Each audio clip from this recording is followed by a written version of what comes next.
The Prodigy Racing League's third sim racing tournament is upon us, bringing with it another opportunity to earn an all-expense paid trip to Atlanta Motorsports Park October 30th through November 1st, where you will compete in a real-life Radical SR1 race car against other sim racers for the chance to earn a professional, real-world racing contract. The PRL tournaments debuted on iRacing, and for this third competition, we're back with iRacing, this time using the popular and fun-to-drive Ray Formula Ford 1600 race car. This race car is available for no additional purchase for iRacing members, as well as the 1.3 or 2.09 kilometer racetrack we selected, Okayama International Circuit Short Course. Okayama Short Course is scheduled for Week 8 of the current iRacing season in the Formula 1600 Rookie Series.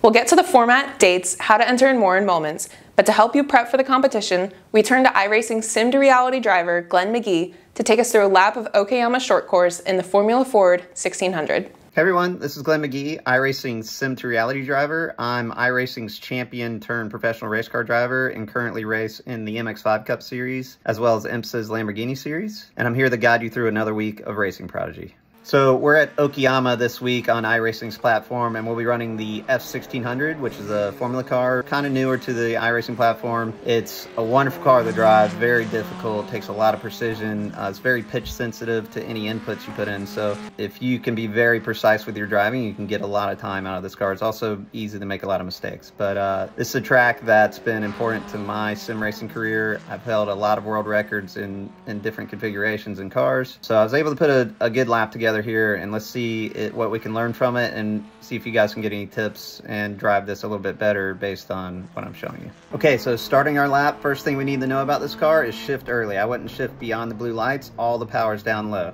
We want to have our eyes up, looking at the Dunlap bridge, but we're going to go beyond that, and we should target that blue cone on our right as our brake point. So we'll brake just before that on the full left-hand side of the road. And the trick here is to delay your turn in and try and create as big an arc as you can into the corner. The bigger the radius, the bigger the speed. We're going to carry more speed through this corner because of that arc, and trying to put power down with a full exit, prepping for our entry into turn 2. So into the most complex part of the track, we want to focus on entry the 2, sacrificing 3, and focus on a really good exit out of 4. So we're gonna have to turn and brake at the same time here, and we're also going over crest at apex, so be very careful on your brake release not to lose the rear end. And just let the car roll while you tighten hands for a late apex, and this will set you up for a big radius out of 4. This will allow us to go the throttle early. Car will feel a little understeer here, but this curve should catch us right at the end, and this will keep our speed up and give us the best lap time through this complex. Now on the Brian Redmond corner, we're gonna have our eyes on this 50 board. We're gonna brake just as the rear end crosses that, blipping on downshifts to keep the rear end underneath us, and it's gonna be an early turn in, early apex, and an early power delivery.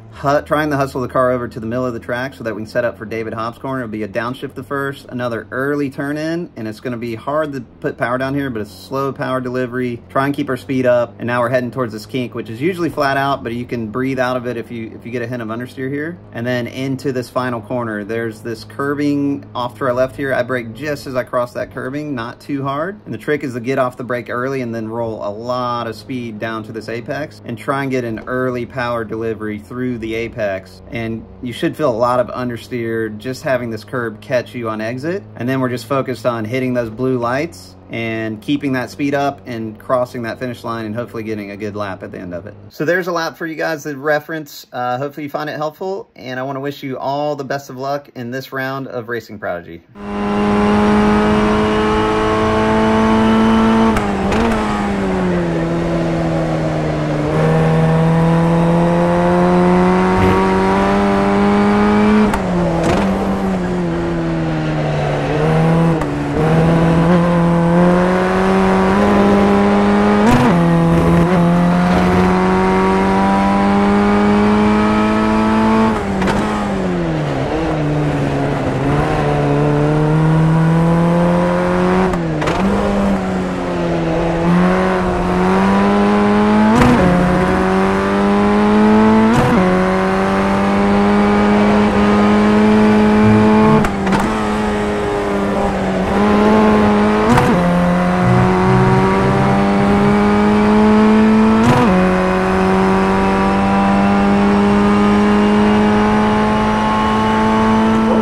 With a lap that should take under 1 minute, it will make for a competitive field and exciting races to watch on the live streams.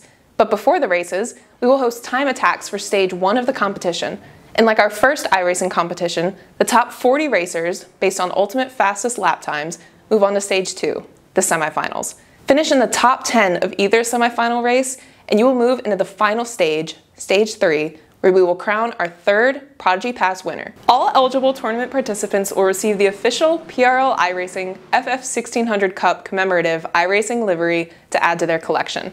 And for those who place in the top 500 of the time attacks, you may be selected by the Prodigy Search Committee to earn an additional Prodigy Pass. More about the opportunities from the Prodigy Search Committees will be linked in the description below. To be eligible to compete and win, register on racingprodigy.com before stage 1 ends. The entry is $9. To help us add more Prodigy Passes, please follow, like, and subscribe to our channels linked in the description below. Compete in the sim racing competitions and root on your fellow racers to move into real-life racing.